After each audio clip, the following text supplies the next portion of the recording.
the legends, the slow pace. Now we're actually gonna get some. It starts starts hitting some pacing. Segment 2, we go to the back. We get Goldilocks. Who is Goldilocks? TNA's backstage interviewer, a very talented musician who opened for Pink in 1999 and also created the entrance music of TNA wrestlers Alyssa Flash, Trinity, Tara, Brooke Tessmacher, Thea Trinidad, and Dixie Carter. Damn. Sort of a female Jimmy Hart, almost. Almost. Why? I think I remember hearing her sing. She's pretty talented. She has a band called Goldilocks. Of course, yeah. Yeah, I hate her. Yeah? Every time she's on screen. I hate her. Goldilocks is with the original Midget Killer, Puppet the Psycho Dwarf. He's the original. Yeah, the original Midget Killer. Is there Puppet someone the else Psycho also Dwarf. calling themselves the Midget Killer? Oh, I don't That he has to be the original? Oh, is it like Psycho a Killer? La Parka LA Park situation? Yeah, did someone else try to swoop the name? There's a Puppet the Psycho Dwarf and there's a pup pet. He's just like a dog, he's a pet puppy. I don't know. So he says, you know what? Let's start the show off with midgets. You're too late. It's the second segment. He badmouths. Second segment. It's already, this is how we should start off the show, right? Oh yeah, it's already all over. No. He badmouths all the other midget wrestlers. This is what they call themselves at this time. So I'm going to be using that word if you don't like it. This is specifically what they use to call themselves. And today, if you look it up, you can still find promotions that call themselves midget wrestlers. It seems like when wrestling is involved, it is specifically called midget. Like that is the moniker of it. He badmouths all of the other midget wrestlers, which is just T.O. and Hollywood at this point. And the interview ends when they get startled by Jarrett knocking something over. Two things. Yep. One, my problem with Goldie is that hang on. Segment 40 seconds. That's all it was. Your thoughts. Goldie. Yeah. She wants to be a manager. She shouldn't be an interviewer. Right. Every time she asks someone a question, she's never blank face and she's never reacting to what they say. She's always acting like she's the one saying what they're saying. Right. She puts all this stern emotion and tries to act like her head's moving to everything they're saying. There's this part in this promo where Puppet is doing this you know what I think that we should, and he keeps turning to Goldie and then turning to the camera, and Goldie is doing that with him with this falsified scowl she gets down on her knee. We're bad. She's level with him. It seems like they're a tag team now all of a sudden. I hated it.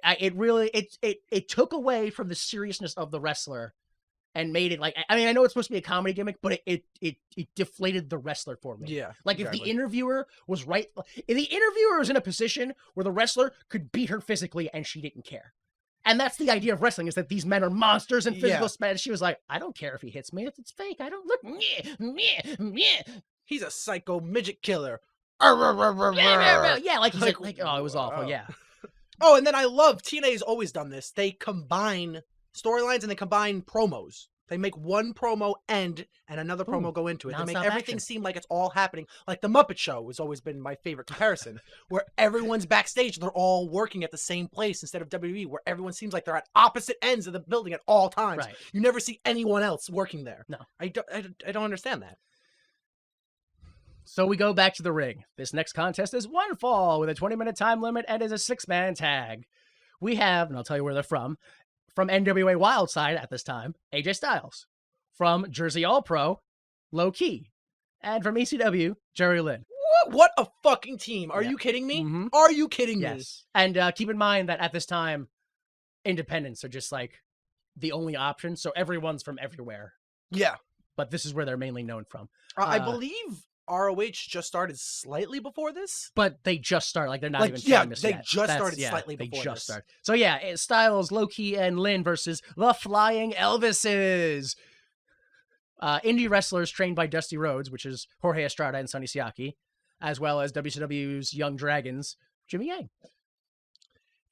Nobody knows how great of a team that first team is. Nobody knew yet. Everybody in this match is great. The weak link in this match is Jorge Estrada, and he's still really good. Yeah. Yeah, he was really tight in everything he did. This was a great match. It was great. Yeah. TNA, excuse me. I think it's so poetic, that it's so hard to say his name, that TNA works for TNA.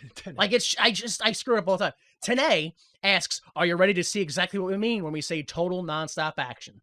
It's exactly what this match was, nonstop. But as he says that, we cut to the legends in the back who are both upset and confused by what they're seeing in the monitor, which is this match. TNA also mentions that there's no weight limit in the X division and it's all about style, which I guess means this is an X division match. No graphic, no nothing. Nothing. So before the bell, Styles, Key, and Lynn go for the babyface handshake, but the Elvises turn their back on it. And when the faces turn their back to Southern disgust, the heels blindside them. Classic Southern wrestling. I get it now. Who's heel, who's face? The bell rings, and the faces immediately take control with AJ-style Hurricane Rana, bracketed by drop kicks by Lynn and Key. That was great. Everyone out except for AJ and Yang. AJ hits a powerbomb. Yang counters by tossing AJ into the sky, letting gravity do the rest. Followed by a very impactful leg attack, according to TNA, which was a Shining Wizard. I guess we didn't know the name back then. AJ attacks Lynn, who hits a tilt-a-whirl backbreaker, followed by a tornado DDT, which Yang counters by flipping to his feet and then hitting Enziguri. Into the heel corner, one-legged drop salt, which today only calls a moonsault. This happens a lot. He calls moves weird. Tag to Sonny Siaki, who misses a front flip leg drop to Lynn. Lynn hits another tilt-a-whirl flying this is what he calls it. Tilt-a-whirl flying head scissors takeover, which is what TNA calls it. Okay. Tag to Low-Ki, who is cut off with a snapping neck breaker by Siaki. Low-Ki counters with a kick. Siaki hits a Canadian backbreaker. Low-Ki is so mean. Yeah. He doesn't, he understands it's fake, but I don't think he understands how to control his own legs. Because he just kicks people as hard as he can. It's crazy. And he has these pants that are designed to be super parachute and airy, but he has these big hunk of leather on the side, which isn't a design. He can say it's a design. It's not a design. It's just there for him to slap his leg so he can make a sound. But he doesn't do it because he just kicks people as hard as he can, and that's the sound. He's such a mean person. Estrada in, springboard moonsault, gross-looking rope-assisted hangman neckbreaker, followed by a running shooting star. Beautiful. Very good. Low-Ki recovers, chops him down, hot tag to AJ. He hits his flying forearm, his reverse moonsault DDT. What do you call that move? He says. It's a reverse DDT. Yang reverses a German suplex into a spinning heel kick. Low-Ki breaks with a pin, and the ref allows him to stay in. This is when we just get the hot tag, waterfall, bing, bang, bing, bing, bing. Everyone hits a move. Spine buster to Low-Ki. TNA calls it a powerbomb. By Estrada. Lynn hits Estrada with the cradle pile driver. Lynn is hit by a swinging neckbreaker by Siaki. Roll the dice style. Who walks into AJ Styles' flying kick. Who walks into Yang's attack, but AJ holds him in the corner, and Low-Ki does a cartwheel kick, but Yang escapes, hits AJ, Estrada missile drop kicks Low-Ki, Phoenix Senton, which is Yang time, onto AJ, Flying Elvis's win. Match length, 6 minutes and 27 seconds. I hope you were able to follow the way I called it, because I've never done it before. Yeah, it was pretty accurate, because there was absolutely no selling. No. Yeah, there are times where you hear what I was saying and thinking, wait, look, AJ hits a powerbomb and then it gets countered with a kick? Yes, it did. Yes, it did. A man was hit with a powerbomb, stood up, and then started kicking a man. Yeah, it was nonstop. He either just stood straight up, or as soon as they hit the move, they went over and picked them up immediately. Yeah, there was no time for any There selling. was maybe 2 covers the entire match. Yes. Maybe. I should have counted, but I think there was either the last one and maybe there was a pinfall, right, finger quotes, by AJ, even though he didn't cover him, and the ref went down for a 2 count. He did a power slam, and he kind of just hovered over him. The ref went down, counted 1. AJ started to stand up. Yeah. Ref counted 2. AJ started to pick him up. The ref went, no, that's a 2 count. Yeah, no I was kidding. like, oh, you! By the way, my least favorite referee of all time. I forgot his name, rightfully so. But Slick? No. No, it's the fallen ref, because he looks like the fallen angel, Right. Christopher Daniels. I But forget his name. not. I think it's written down somewhere. That's my only problem with this style of wrestling. I think they fix it later on in time, but at this point, they're doing everything. Well, they don't totally fix it, but they're doing all this really impressive stuff over and over and over, and so fast and so quick that they don't actually mean anything. Yeah, exactly. And because they don't mean anything, they're somehow simultaneously very impressive and not impressive at all. Because when Jimmy Yang does the Phoenix for whatever it is, Senton Phoenix as a finisher, once you see him do that, it's like, oh, he can do that? Yeah. That guy did 1 flip. I don't care.